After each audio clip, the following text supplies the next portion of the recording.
This is not about religion. It's about resonance, where stone, sound and soul meet.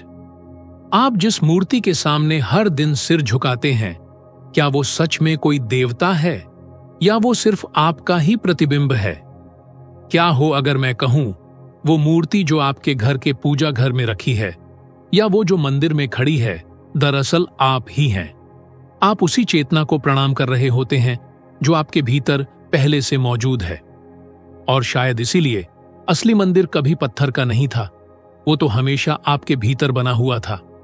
अगर आप सोचते हैं कि मूर्ति पूजा सिर्फ धर्म है, तो यह फिल्म आपकी सोच की नींव हिला देगी। इस फिल्म में आप जानेंगे क्यों हर प्राचीन मंदिर विज्ञान की प्रयोगशाला था, कैसे पत्थर, ध्वनि और चेतना मिलकर एक ऊर्जा यंत्र बनाते हैं, और कैसे आपकी श्रद्धा एक मेजरेबल फ्रीक्वेंसी में बदल जाती है।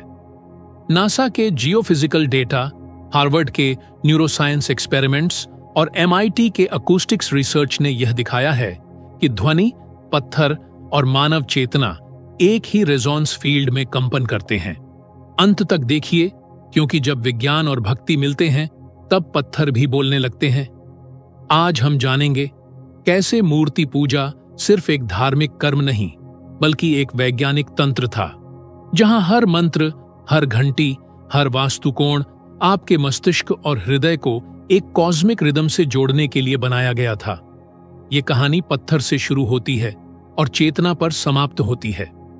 तो क्या जब आप मूर्ति के सामने झुकते हैं, आप किसी बाहरी भगवान के आगे सिर झुका रहे हैं या अपने ही भीतर के ईश्वर को पहचान रहे हैं? आज हम इस रहस्य को खोलेंगे विज्ञान की रोशनी में। क्या आपने कभी सोचा है, जब कोई व्यक्ति मूर्ति के सामने झुकता है तो वो आखिर किसके सामने झुक रहा होता है? क्या वो पत्थर के टुकड़े के आगे सिर झुका रहा है या अपनी ही चेतना के उस भाग के आगे जो अनंत से जुड़ा है? जब इंसान मंदिर में प्रवेश करता है, वो किसी बाहरी सत्ता से मिलने नहीं जाता, वो अपने भीतर की दिव्यता से मिलने जाता है। मूर्ति सिर्फ पत्थर नहीं है, वो एक फ्रीक्वेंसी सिंबल है जो आपके मन की तरंगों को दिशा देती है। साइंस की भाषा में हर वस्तु में वाइब्रेशन होती है, हर परमाणु लगातार स्पंदित होता है। लेकिन सवाल यह है, अगर सब कुछ वाइब्रेशन है, तो क्या हमारी प्रार्थना भी एक तरंग है? और यही कारण है कि प्राचीन मूर्तियां साधारण पत्थर से नहीं, बल्कि क्वार्ट्स, ग्रेनाइट या क्रिस्टल जैसे खनिजों से बनाई जाती थीं, जिनमें पीएजो इलेक्ट्रिक प्रॉपर्टी होती है। जब उन पर ध्वनि या दबाव पड़ता है, वे इलेक्ट्रिकल चार्ज उत्पन्न करते हैं। यही वह वैज्ञानिक आधार है जिससे मूर्ति केवल पत्थर नहीं, बल्कि एक एनर्जी रिसेप्टर बन जाती है। अगर मूर्ति सिर्फ पत्थर है, तो फिर उसके सामने खड़े होकर हमारी नाड़ी, हमारी सांसें और हमारा मन एकदम शांत क्यों हो जाता है? साइंस कहता है, जब इंसान किसी वस्तु या आकृति पर पूर्ण श्रद्धा और विश्वास से ध्यान केंद्रित करता है, तो उसका ब्रेन वेव पैटर्न बदल जाता है। सामान्य स्थिति में मस्तिष्क बीटा वेव में होता है, जो तनाव और सोच की स्थिति है। लेकिन जैसे ही आप मूर्ति के सामने समर्पण में जाते हैं, आपका मस्तिष्क अल्फा और थीटा वेव में चला जाता है, जो डीप मेडिटेशन, हीलिंग और एक्सटेंडेड अवेयरनेस की अवस्था है। क्या यह संभव है कि मंदिर का डिजाइन सिर्फ सौंदर्य के लिए नहीं, बल्कि आपके मस्तिष्क की तरंगों को बदलने के लिए बनाया गया हो? क्या यह संयोग है कि प्राचीन मंदिरों का आर्किटेक्चर इन आवृत्तियों को बढ़ाने के लिए ही बनाया गया था? जब आप किसी प्राचीन मंदिर में प्रवेश करते हैं, तो आपको एक अनोखी शांति का अनुभव होता है, जैसे समय धीमा पड़ गया हो। इसका कारण केवल वातावरण नहीं, बल्कि मंदिर ध्वनिकी है। मंदिर की दीवारें साधारण पत्थर से नहीं, बल्कि ग्रेनाइट या क्वार्ट्स रॉक से बनी होती थीं, जिनमें पीएजो इलेक्ट्रिक प्रॉपर्टी होती है। जब उन पर ध्वनि या स्पंदन पड़ता है, वे माइक्रो लेवल इलेक्ट्रिकल ऑसिलेशन उत्पन्न करती हैं, जो ऑर्केस्ट्रिक वाइब्रेशन को इलेक्ट्रोमैग्नेटिक फॉर्म में ट्रांसलेट कर देती हैं। इसलिए जब मंत्रोच्चारण या घंटी की ध्वनि इन दीवारों से टकराती है, तो पूरा परिसर एक इलेक्ट्रोमैग्नेटिक रेजोनेंस फील्ड से भर जाता है। इस रेजोनेंस से व्यक्ति का ब्रेन फ्रीक्वेंसी बीटा से अल्फा या थीटा स्टेट में शिफ्ट हो जाता है, वही अवस्था जहां ध्यान और हीलिंग संभव होती है। दरअसल जब मंदिर में ओम या वेदों के मंत्र गूंजते हैं तो ये ध्वनि तरंगें उन पत्थरों से टकराकर रेजोनेंस पैदा करती हैं। यही रेजोनेंस मूर्ति के आसपास एक इलेक्ट्रोमैग्नेटिक फील्ड बनाता है। नासा और अन्य जियोलॉजिकल स्टडीज ने भी पाया है कि ग्रेनाइट और क्वार्ट्ज जैसे पत्थरों में अल्ट्रासोनिक रेजोनेंस होता है, जो साउंड वेव को अब्सॉर्ब करके माइक्रो विब्रेशन में बदल देता है। यही कारण है कि प्राचीन मंदिरों के गर्भगृहों में खड़े होकर मन स्वतः शांत हो जाता है। इन पदार्थों की पीजो इलेक्ट्रिक प्रॉपर्टी मंदिर के अंदर ध्वनि और ऊर्जा को संगठित करती थी, जिससे वह पूरी संरचना एक रेजोनेंस चेंबर की तरह कार्य करती थी। अब न्यूरोसाइंस कहता है the heart has its own brain. हाँ, हार्ट में लगभग 40,000 न्यूरॉन्स होते हैं जो इमोशनल सिग्नल्स को प्रोसेस करते हैं और ब्रेन को फीडबैक भेजते हैं। जब आप भावनात्मक रूप से मूर्ति से जुड़ते हैं, आपका हृदय एक इलेक्ट्रोमैग्नेटिक फील्ड पैदा करता है जो लगभग 8 फीट तक फैलता है। इस फील्ड की तरंगें आपके आसपास के वातावरण के साथ रेजोनेंस करती हैं, यानी आपकी इमोशनली चार्ज्ड प्रेयर वास्तव में एक मेजरेबल एनर्जी वेव बन जाती है। आधुनिक न्यूरोसाइंस अब इस अदृश्य संवाद को एक नाम देता है, साइकोफिजियोलॉजिकल रेजोनेंस। यह वह अवस्था है जहां मन, मस्तिष्क और हृदय तीनों एक ही तरंग पर कंपन करने लगते हैं। हार्वर्ड और स्टैनफोर्ड की EEG रिसर्च बताती हैं कि जब कोई व्यक्ति गहरे ध्यान या श्रद्धा में होता है, तब उसके मस्तिष्क की विद्युत तरंगें बीटा से घटकर अल्फा थीटा जोन में पहुंच जाती हैं। वही जोन जहां अवेयरनेस, शांत और हीलिंग शुरू होती है। हार्ट मैथ इंस्टीट्यूट के मैग्नेटोमीटर प्रयोगों में पाया गया कि जब व्यक्ति भावना और श्रद्धा के साथ ध्यान करता है तो उसके हृदय का इलेक्ट्रोमैग्नेटिक फील्ड 3 से 4 मीटर तक फैल जाता है। यह तरंगें उसके चारों ओर के एनवायरनमेंट के साथ रेजोनेंस बनाती हैं और यही कारण है कि कभी-कभी कोई स्थान जीवित महसूस होता है। इस अवस्था में पैरासिम्पैथेटिक नर्वस सिस्टम सक्रिय होता है, सेरोटोनिन और डोपामिन संतुलित होते हैं और शरीर एक हीलिंग रिदम में आ जाता है। यही वह क्षण है जहां भक्ति केवल भावना नहीं, एक मेजरेबल बायो इलेक्ट्रिकल इंटरैक्शन बन जाती है। पर क्या इस संवाद में केवल दिल और दिमाग शामिल है या कोई और गहरी शक्ति काम करती है, जिसे विज्ञान अब फील्ड कपलिंग कहता है? विज्ञान इसे कोहिरेंस कहता है, पर प्राचीन योगी इसे समर्पण कहते थे, जहां मनुष्य की चेतना क्षण भर के लिए ब्रह्मांड की तरंगों से एक हो जाती है।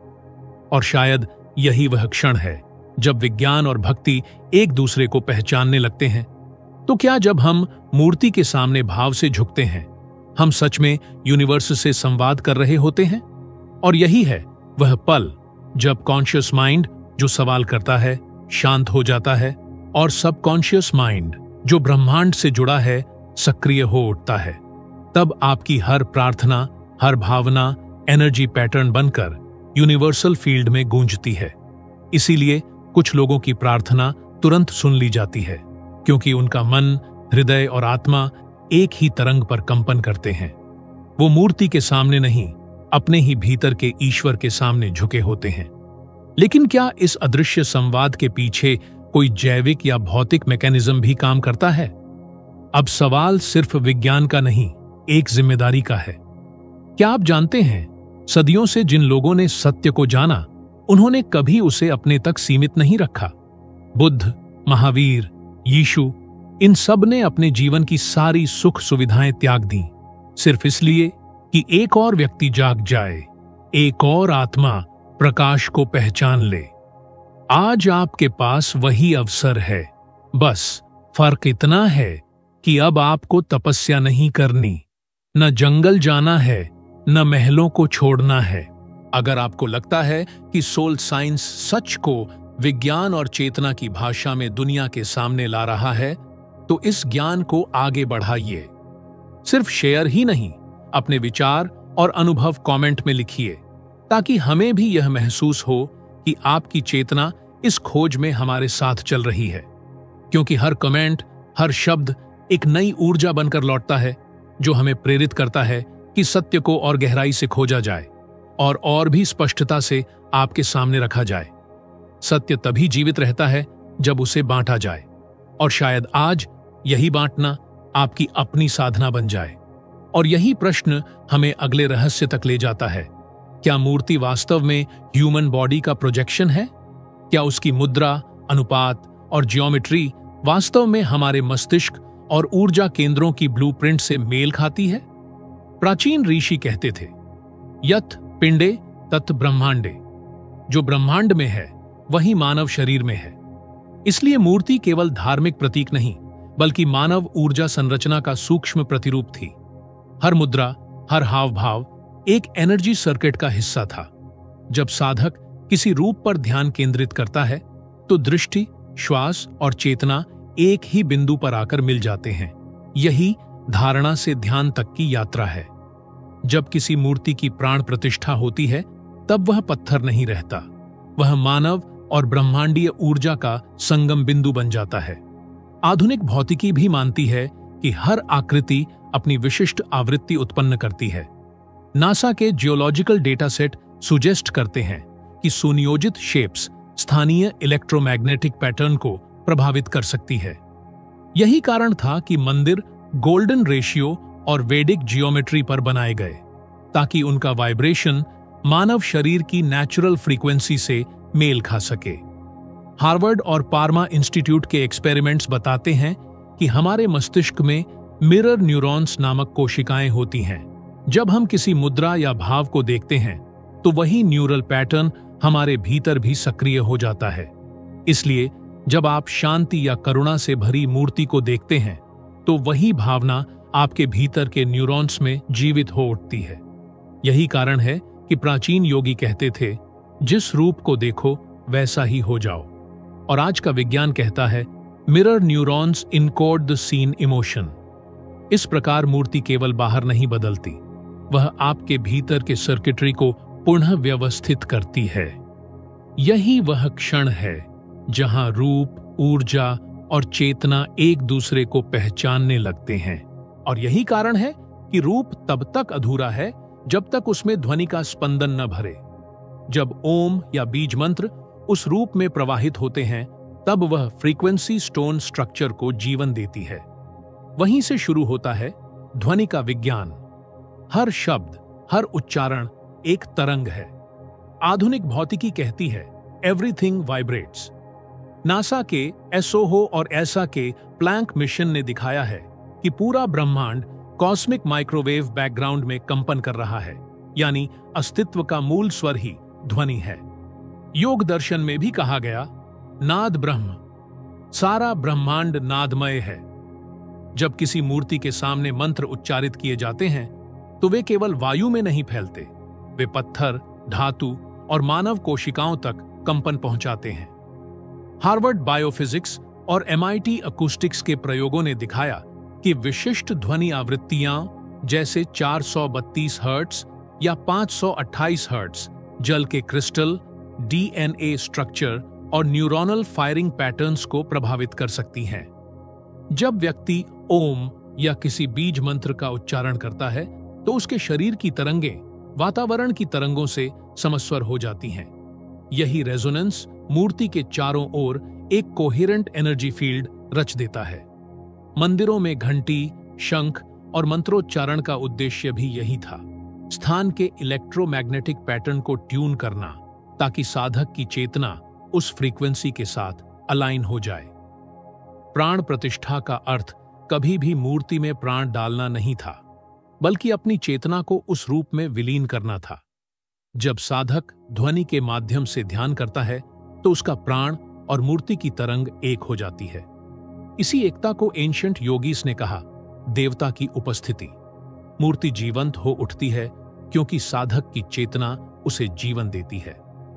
स्टैनफोर्ड न्यूरोसाइंस लैब के EEG प्रयोगों में यह पाया गया कि जब व्यक्ति एक ही मंत्र को दोहराकर उच्चारित करता है तो उसके मस्तिष्क की इलेक्ट्रिकल एक्टिविटी स्टेबल पैटर्न में आ जाती है।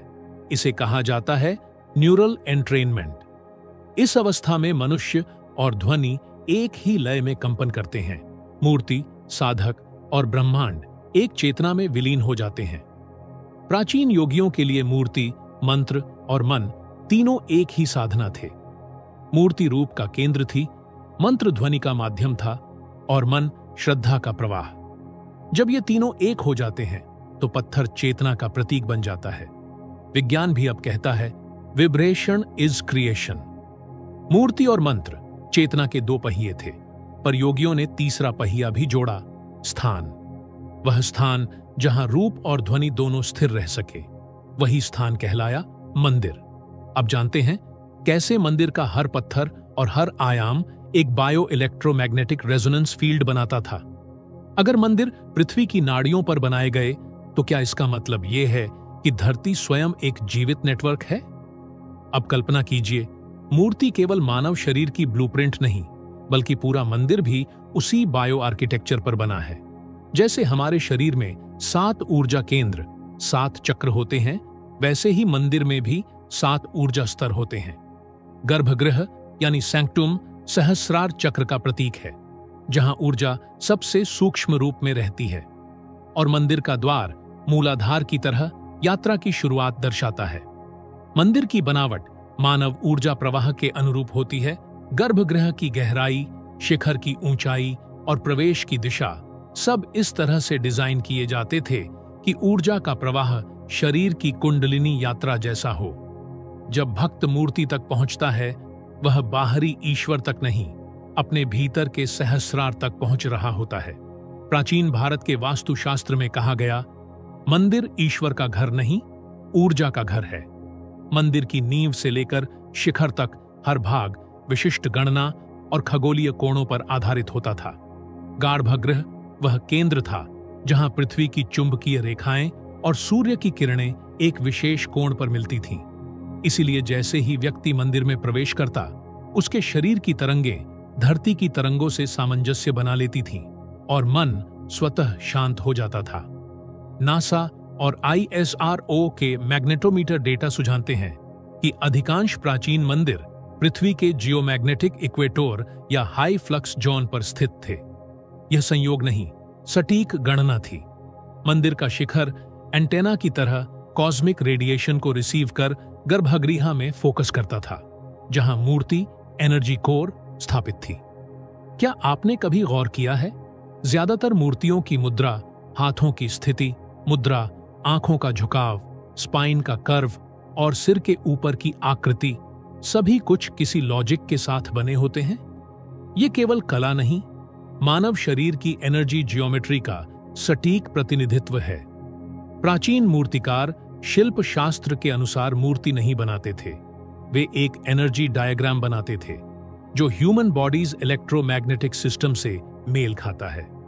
क्या यह संयोग है कि ज्यादातर देवताओं की मूर्ति की मुद्रा योगासन जैसी होती है और हर मुद्रा के पीछे कोई बायो इलेक्ट्रिक अर्थ छिपा है?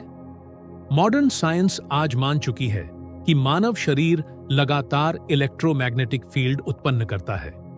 हार्वर्ड मेडिकल स्कूल के अनुसार हमारा ब्रेन और हार्ट दोनों विद्युत तरंगें पैदा करते हैं और ये तरंगें शरीर के बाहर तक मेजरेबल होती हैं। इसी प्रिंसिपल पर मंदिरों को पृथ्वी के मैग्नेटिक ग्रिड पर बनाया गया था, ताकि धरती की प्राकृतिक फ्रीक्वेंसी, मूर्ति की एनर्जी और भक्त के बायोफील्ड एक ही तरंग पर रेजोनेट कर सकें।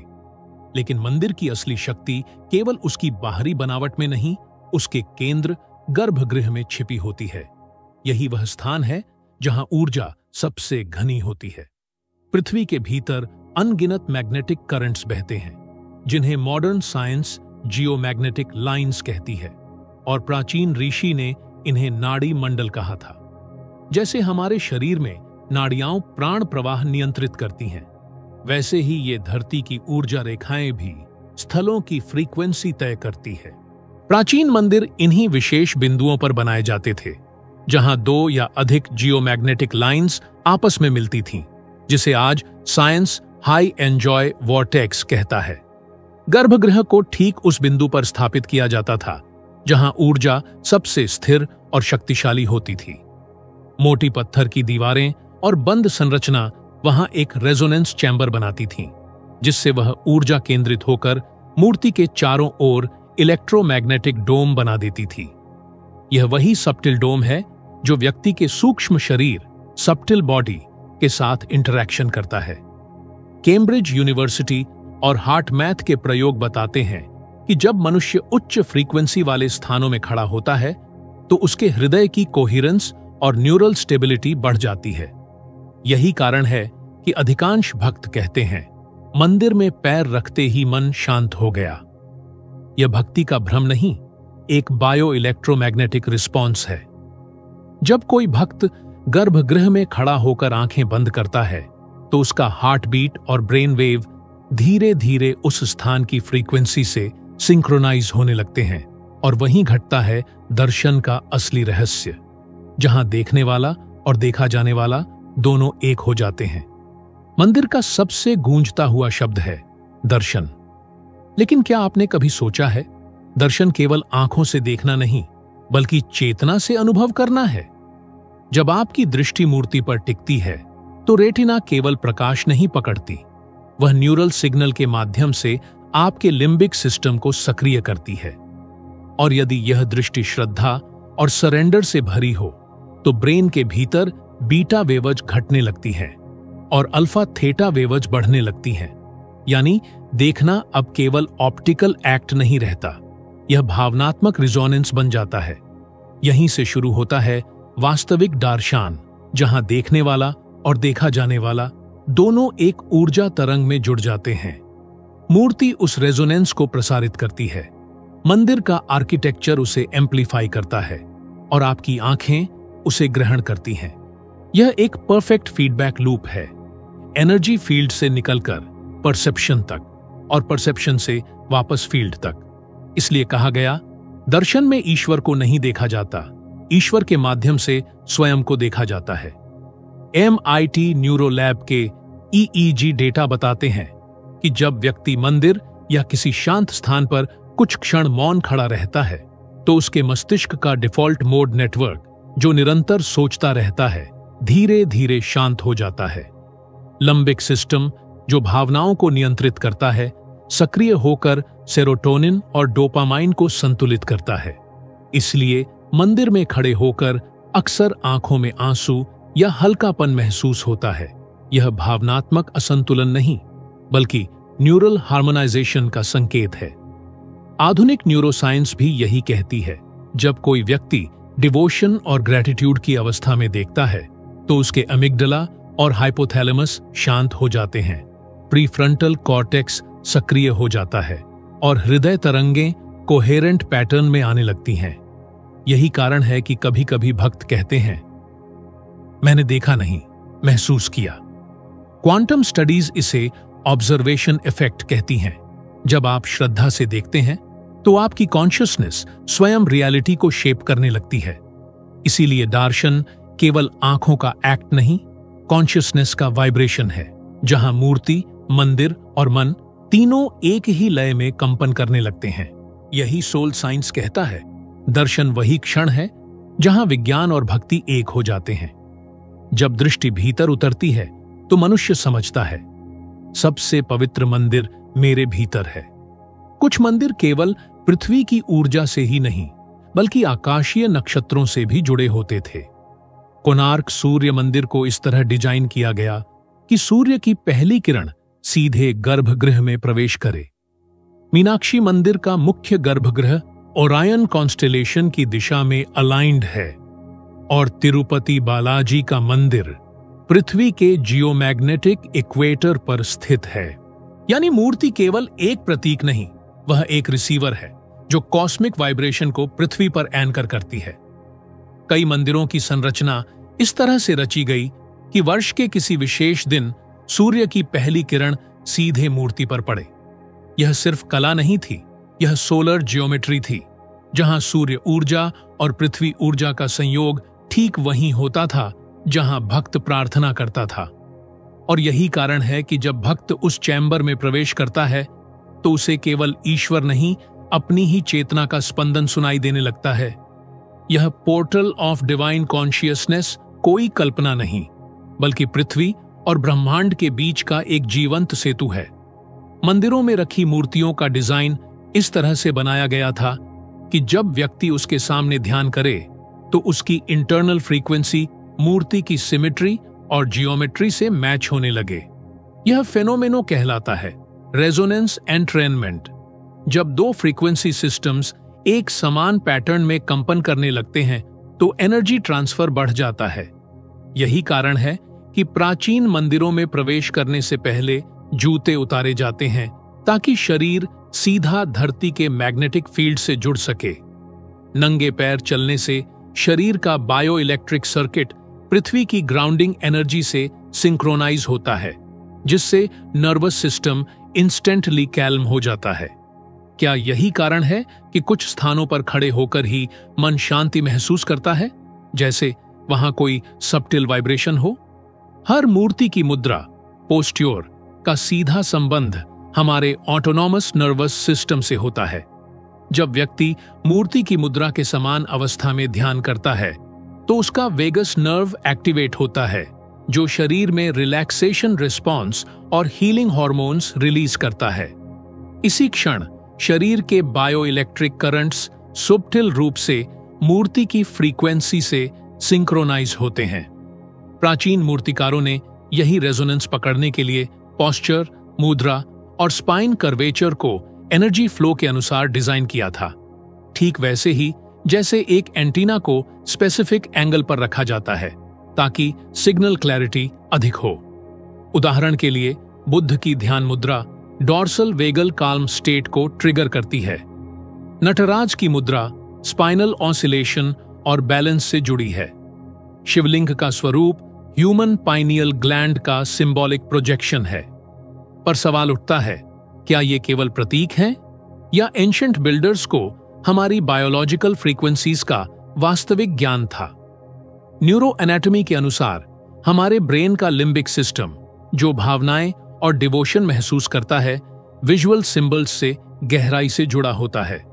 जब व्यक्ति किसी सेक्रेड सिंबल या मूर्ति को भावनात्मक श्रद्धा से देखता है तो एमिग्डाला और हाइपोथैलेमस काल्म हो जाते हैं और प्रीफ्रंटल कॉर्टेक्स यानी अवेयरनेस सेंटर एक्टिवेट होता है। इस अवस्था में शरीर से सेरोटोनिन, डोपामाइन और ऑक्सीटोसिन निकलते हैं, जो वही इफेक्ट पैदा करते हैं जो मेडिटेशन या प्रेयर में होता है। क्या यह वही अवस्था है जिसे प्राचीन ग्रंथों ने दर्शन कहा, जहां देखने मात्र से ऊर्जा बदल जाती है? मॉडर्न न्यूरोसाइंस इस अनुभव को न्यूरोसेंसरी फीडबैक लूप कहती है।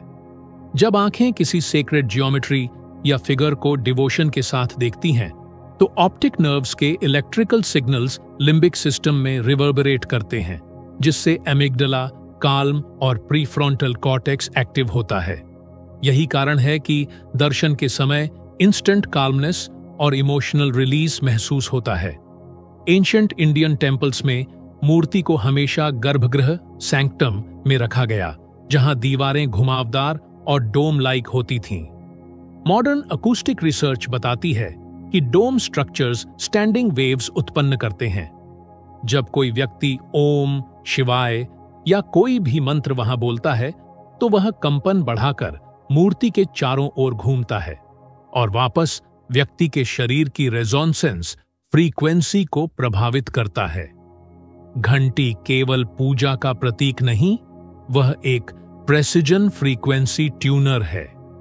क्या यह संभव है कि घंटी की एक ध्वनि ही मनुष्य की पूरी नर्वस सिस्टम को रीसेट कर देती है? इसकी वाइब्रेशन लगभग 1100 हर्ट्ज की होती है, जो मस्तिष्क के दोनों हेमिस्फीयर्स को सिंक्रोनाइज करती है। इस ध्वनि से नर्वस सिस्टम इंस्टेंटली बैलेंस होता है और व्यक्ति डीप कोहेरेंस में चला जाता है। इसलिए कहा गया, घंटी बजाओ ताकि भीतर की अव्यवस्था शांत हो। घंटी बजाने, दीपक जलाने और मंत्र उच्चारण का उद्देश्य भी यही था। ये सभी सिग्नल एम्पलीफायर्स थे।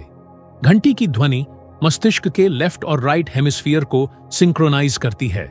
दीपक की लौ फोकस एनर्जी को स्टेबलाइज करती है और मंत्र की वाइब्रेशन बॉडी फ्रीक्वेंसी को रिफाइन करती है।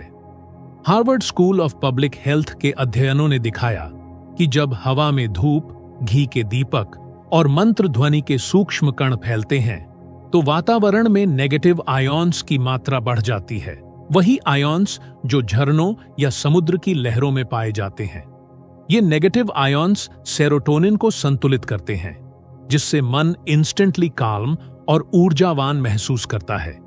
यानी मंदिर का वातावरण केवल प्रतीकात्मक नहीं, यह वास्तविक बायोकेमिकल हीलिंग स्पेस बन जाता है। मंदिर का हर जेस्चर एक बायोलॉजिकल स्विच की तरह काम करता है। मूर्ति का धातु, पॉस्चर, ओरिएंटेशन सब साइंटिफिकली ट्यून्ड होता था ताकि साउंड, लाइट और एनर्जी तीनों परफेक्ट अलाइनमेंट में आए। यही अलाइनमेंट प्राण प्रतिष्ठा की प्रक्रिया में उपयोग होता था। जब कोई आचार्य मूर्ति के आगे मंत्रोच्चारण करता है तो वह साउंड फ्रीक्वेंसीज को स्टोन के एटॉमिक लैटिस में एम्बेड करता है। इसे मॉडर्न फिजिक्स की भाषा में कहें तो यह फ्रीक्वेंसी एन्कोडिंग है, जहां मंत्र की वाइब्रेशन मूर्ति के क्रिस्टलाइन स्ट्रक्चर में स्थायी माइक्रोचार्ज के रूप में अंकित हो जाती है। तो क्या मूर्ति के माध्यम से प्राचीन वैज्ञानिकों वास्तव में एक ह्यूमन फ्रीक्वेंसी ट्यूनर बना रहे थे? क्वांटम बायोलॉजी अब मानती है कि चेतना, कॉन्शियसनेस और एनर्जी फील्ड में गहरा संबंध है। जब आप श्रद्धा से किसी मूर्ति की ओर देखते हैं तो आपकी ऑब्जर्वेशन खुद एक एनर्जी इंटरैक्शन बन जाती है, जिसे क्वांटम फिजिक्स में ऑब्जर्वर इफेक्ट कहा जाता है। यानी जब आप देखते हैं, आप एनर्जी को बदलते हैं। मूर्ति वो स्थिर स्ट्रक्चर है जो इस एनर्जी इंटरैक्शन को स्थायित्व देता है। इसलिए जब कोई व्यक्ति गहरी भक्ति में डूबता है तो उसका मन मूर्ति के साथ एक यूनिफाइड फील्ड में घुल जाता है। और यही वह क्षण है जहां पत्थर सच में जीवंत लगने लगता है। प्रार्थना के दौरान व्यक्ति का बॉडी पोस्चर, ब्रीथ रिथम और गेज एंगल एक न्यूरोबायोलॉजिकल फीडबैक लूप बनाते हैं। इससे पैरासिम्पैथेटिक सिस्टम एक्टिवेट होता है, हार्ट कोहेरेंस बढ़ती है और ब्रेन हार्ट सिंक्रोनाइजेशन होता है। हार्ट मैथ इंस्टीट्यूट के प्रयोगों में पाया गया कि जब व्यक्ति श्रद्धा और प्रेम से ध्यान करता है तो उसकी हृदय तरंगें कोहेरेंट पैटर्न में आ जाती हैं, जो आसपास के इलेक्ट्रोमैग्नेटिक फील्ड को प्रभावित करती हैं। यही कारण है कि जब व्यक्ति ओम या किसी मंत्र का जप बार बार करता है तो उसकी सांस, स्वर और दिल की धड़कन एक ही लय में आ जाते हैं। साइंस इसे हार्ट ब्रेन कोहेरेंस कहता है। इस अवस्था में न मूर्ति बाहर रहती है न ईश्वर, सब एक ही एनर्जी फील्ड बन जाता है। मंदिर उस डिवाइन फ्रीक्वेंसी को एम्पलीफाई करता है, मूर्ति उसे फोकल पॉइंट बनाती है और जप उसे एक्टिवेट करता है। अब कल्पना कीजिए, अगर मंदिर की मूर्ति पहले से ही हाई फ्रीक्वेंसी फील्ड में वाइब्रेट कर रही है और भक्त का हृदय कोहेरेंट फ्रीक्वेंसी में आ जाता है तो दोनों फील्ड्स एक सिंक्रोनाइज्ड सर्किट बनाते हैं। यही वह क्षण है जब डिवोटी प्रिजनस महसूस करता है। इस स्थिति को मॉडर्न बायोफिजिक्स फील्ड कोपलिंग कहती है। यानी भक्ति केवल मन की अवस्था नहीं, यह एक मेजरेबल बायोफिजिकल इवेंट है। तो क्या हो सकता है कि मूर्ति पूजा वास्तव में एक प्राचीन बायोफीडबैक टेक्नोलॉजी थी, जिसे हमने आस्था का नाम दे दिया? हार्वर्ड और स्टैनफोर्ड के अध्ययनों में पाया गया कि जब व्यक्ति गहरी श्रद्धा या पूर्ण समर्पण की अवस्था में जाता है तो मस्तिष्क का डिफॉल्ट मोड नेटवर्क, जो मैं और ईगो को संचालित करता है, धीमा पड़ जाता है। और जैसे ही मैं शांत होता है, व्यक्ति वृहद चेतना से जुड़ जाता है।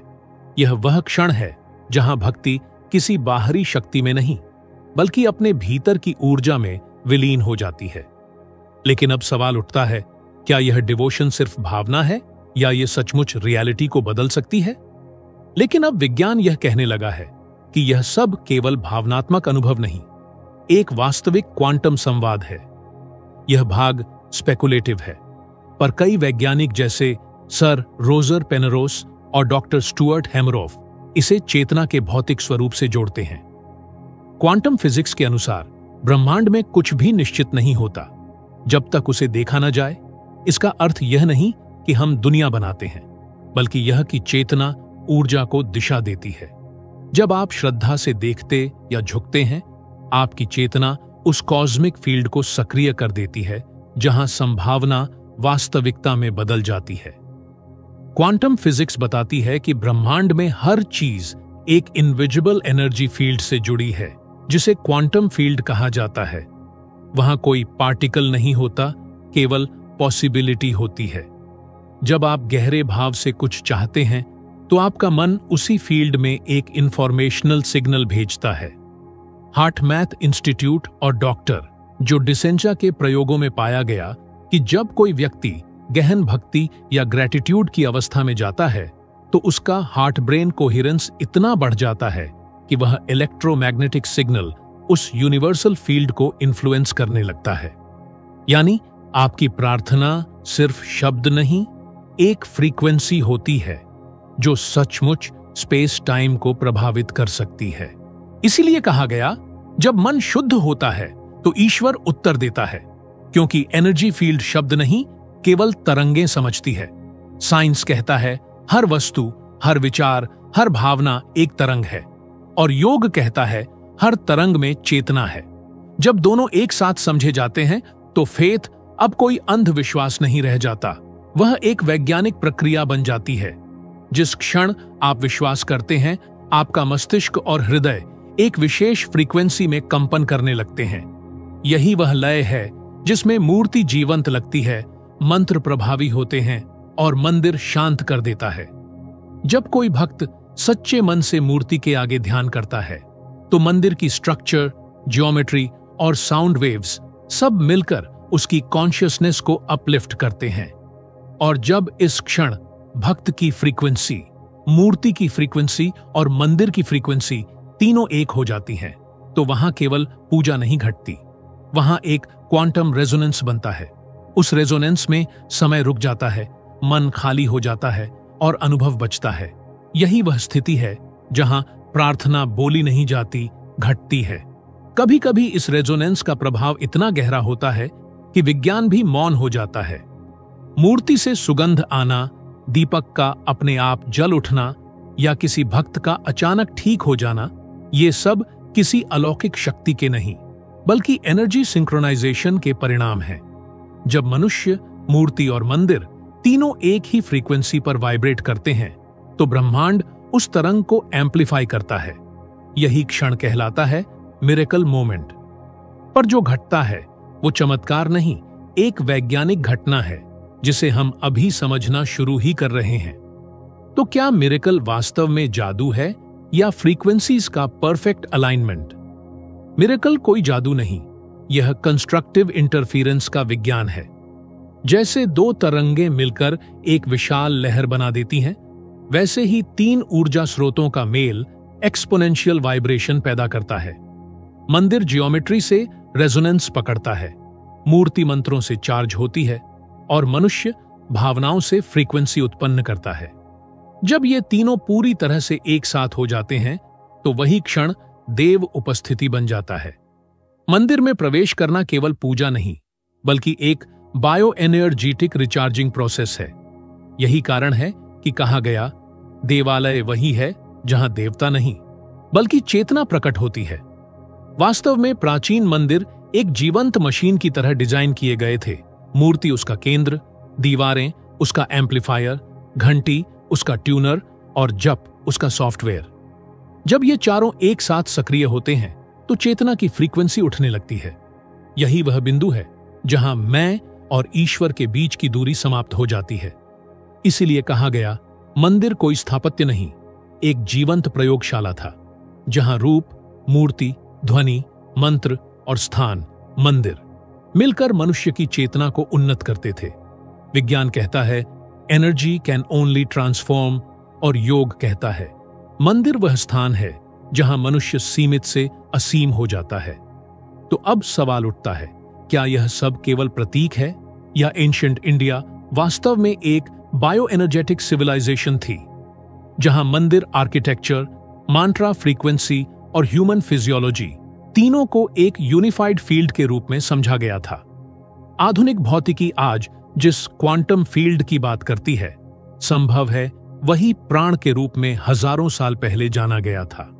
हार्टमैथ और प्रिंसटन ग्लोबल कॉन्शियसनेस प्रोजेक्ट के प्रयोगों ने यह दिखाया है कि जब हजारों लोग एक साथ भक्ति या ध्यान में एक ही भावना से वाइब्रेट करते हैं तो पृथ्वी के इलेक्ट्रोमैग्नेटिक फील्ड में मापने योग्य बदलाव आता है। यही कारण है कि जब किसी मंदिर में सैकड़ों लोग ओम नमः शिवाय का एक साथ जप करते हैं तो वहां की हवा तक चार्ज हो जाती है। उस क्षण व्यक्ति भक्त नहीं रहता, वह एनर्जी कॉन्डुइट बन जाता है। ब्रह्मांड उसके माध्यम से घटता है। भारतीय ऋषि ने इसे सिद्ध कहा, बुद्ध ने शून्यता में ऊर्जा का खेल और ओशो ने कुल ऊर्जा का विस्फोट कहा। उन्होंने कहा, जब व्यक्ति शून्य होता है तो ब्रह्मांड सक्रिय हो जाता है। यही मिरेकल का विज्ञान है, जहां भक्ति फ्रीक्वेंसी बनती है और फ्रीक्वेंसी ब्रह्मांड का उत्तर। मूर्ति पूजा का असली अर्थ कभी बाहरी नहीं था, यह उस यात्रा का प्रतीक था जहां फॉर्म के माध्यम से फॉर्मलेस से जुड़ा जाता है, जहां स्टोन एनर्जी को चैनल करता है और मन ध्यान के माध्यम से फ्रीक्वेंसी बन जाता है। इसलिए जब कोई मूर्ति के आगे झुकता है वह किसी और के आगे नहीं, अपने ही भीतर की दिव्यता के आगे समर्पित होता है। और जब अहंकार गिरता है तो वही क्षण भक्ति नहीं, विज्ञान का परमानंद बन जाता है। कभी अगली बार जब आप मंदिर जाएं, उस पत्थर को मत देखिए, उसे फ्रीक्वेंसी मशीन की तरह महसूस कीजिए, क्योंकि वो पत्थर नहीं, आपका प्रतिबिंब है, आपके भीतर का मौन विज्ञान। और जब यह अलाइनमेंट पूर्ण हो जाता है तब पत्थर, मन और ब्रह्मांड एक ही भाषा में बोलने लगते हैं।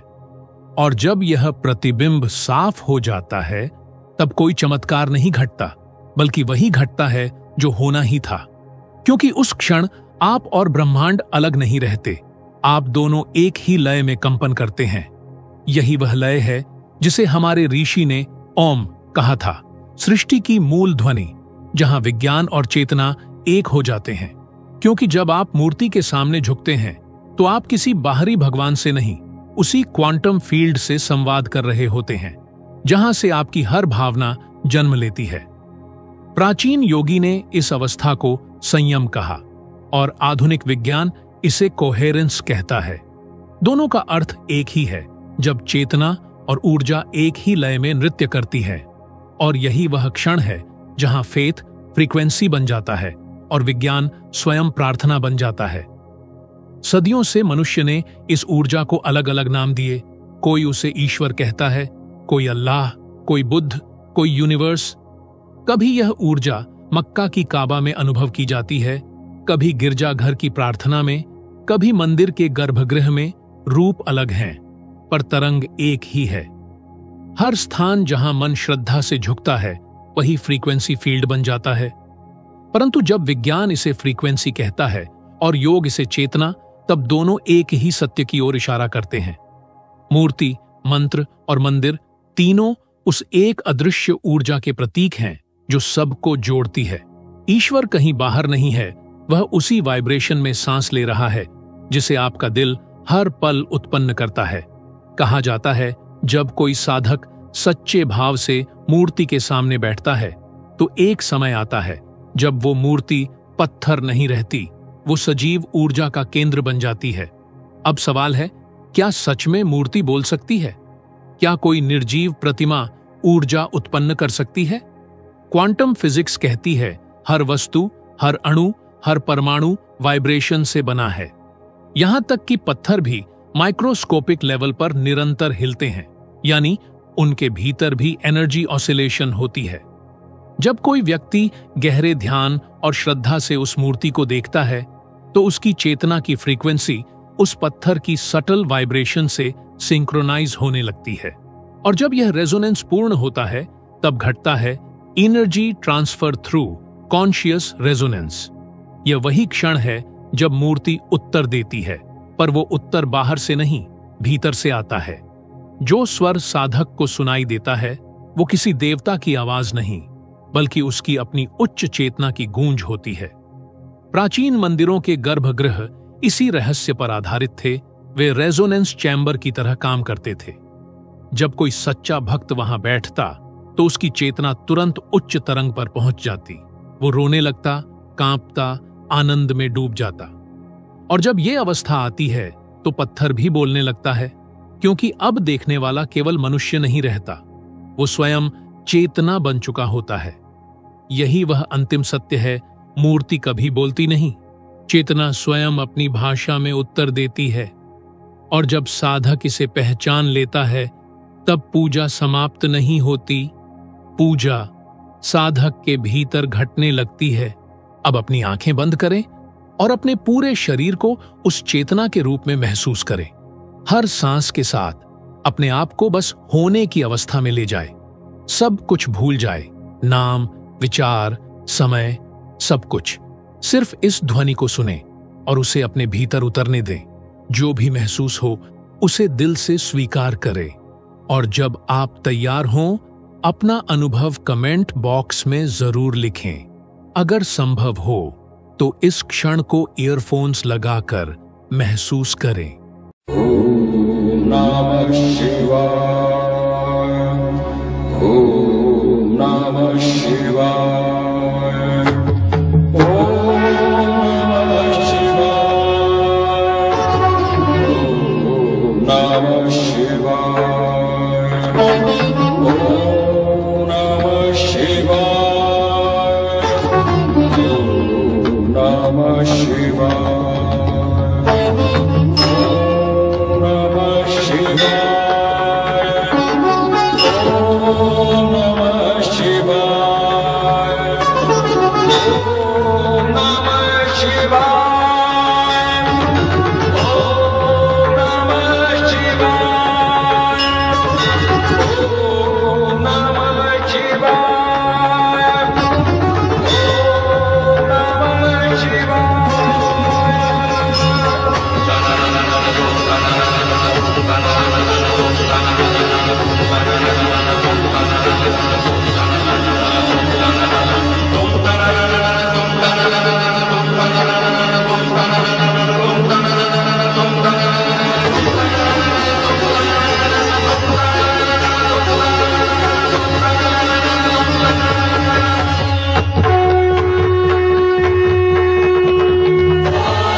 Oh